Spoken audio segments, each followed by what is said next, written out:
Just when you thought things couldn't get any wackier for Camp Nanowrimo, look out, because here comes week 3.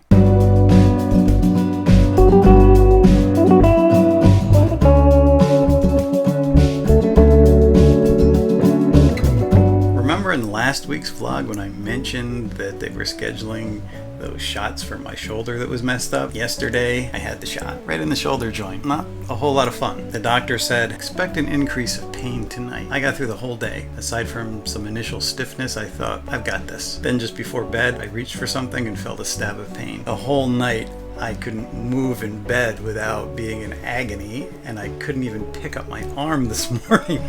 Thank God for the adjustable table. I've got a sofa pillow rolled up here to keep myself balanced. I'm loaded up on Tylenol and caffeine. So on today's episode of The Story Detective, the case of the wounded writer. Stay tuned.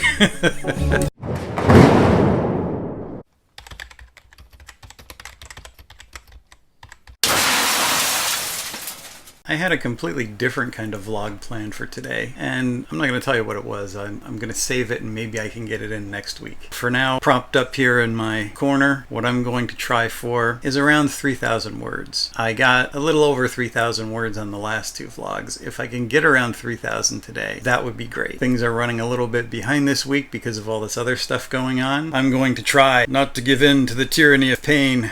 So I'm going to write a bit, break a little, ice my shoulder as the doctor recommended, and see what I can get done here today. It will be a vlog for the history books. My trials and tribulations of Camp Nanowrimo, they've definitely been interesting to say the least. But I say in my Camp Nano prep, life is the greatest of intruders. It will always find a way to pull you in a different direction. With that in mind, let's dive into the first round and see how it goes. Cabin updates for this week. Some are exactly on point at 3/4 done, others have regrouped to get a fresh start, while some haven't quite recuperated from the demands of week 2. With about a week and a half to go, anything can still happen. I think we can all be proud of our attempts this month. As a group, we've had a lot to get through.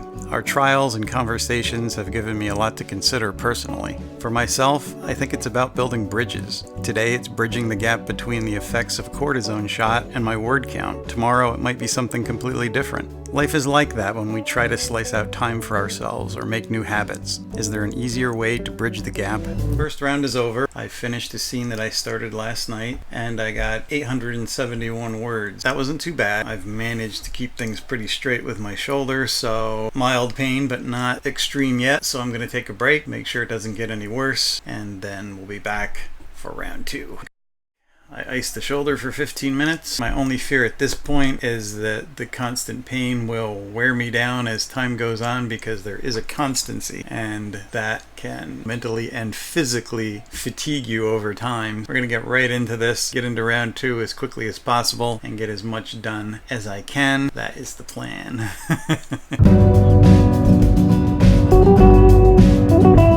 We all think about time management, but it doesn't always work, does it? There's a bit of a catch-22 those management experts never touch on thoroughly. For example, you've probably tried one of those fitness plans that only takes 5 minutes per day. This is exactly how new habits are formed, by the way, in small daily increments. But we have to keep it up for at least a month before our brains register it as habitual. As 5 minutes became 10 or 15, we probably felt good, even took off a few pounds. Then we stopped, and as soon as we did, something else filled that time slot. Probably it was something we didn't even consciously choose, because all life around us is building bridges as well, and before you know it, your you time became obsolete.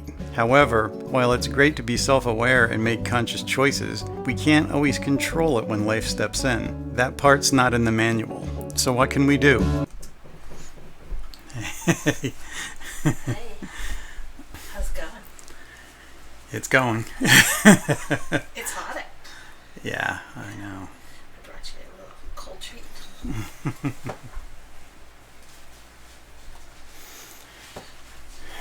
Pineapple. It's good. It's the hottest day of the year, by the way. So that's another great factor for today. So this icy is dedicated to CO. Hi, CO. I'm going to take a little break and eat this, and then I'll get back at it. Okay, Round 2 is over, and that time I got 1,207 words. Total so far is 2,078, which isn't too bad. Pretty happy with that. I'm going to take another break, another icing of the shoulder session, and then I'll come back for round 3.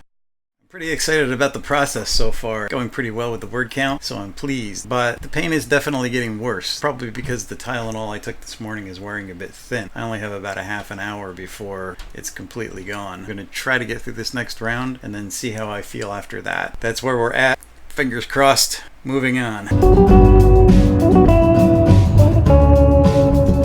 I've worked some crazy day jobs. At times, I wasn't able to sit at my writing desk, or was just too tired. So I gave the 5 minutes a day philosophy a new twist. With a portable keyboard for my phone, I began writing during breaks and lunch. It wasn't always easy. Coworkers interrupted a lot, but I usually got some words in. They weren't great words, but a first draft didn't have to be. Plus, the idea of spending my days working for someone else's profits spurred me on to take a little bit of that time and give it back to myself.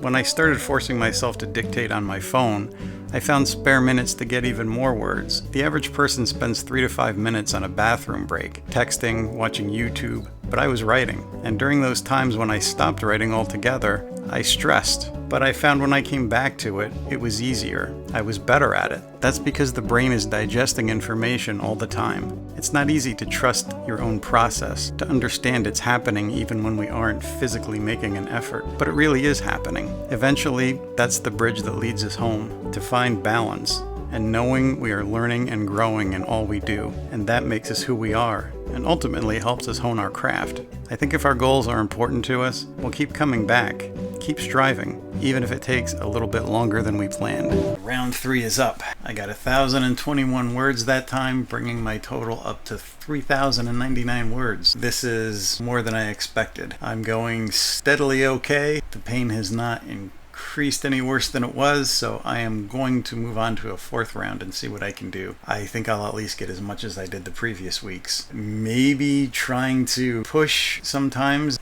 doesn't produce the best results. Today I didn't so much care. I hoped that I would get 3,000 words or somewhere close to it, and I've already gotten beyond that. And I'm still going to be working for a little while here. Maybe I'll meet that 4,000 words today. We'll find out. I had some dinner. Back for the 4th round, final round. Wherever it ends up is kind of a bonus since I already achieved what I wanted to achieve today. I think that my shoulder pain is actually easing up a little bit. I think the period of pain that the doctor mentioned might be nearing its end. I hope. This is going well and I've managed to push through. Sometimes what looks like a problem in the beginning just requires a little work. Pain did not triumph.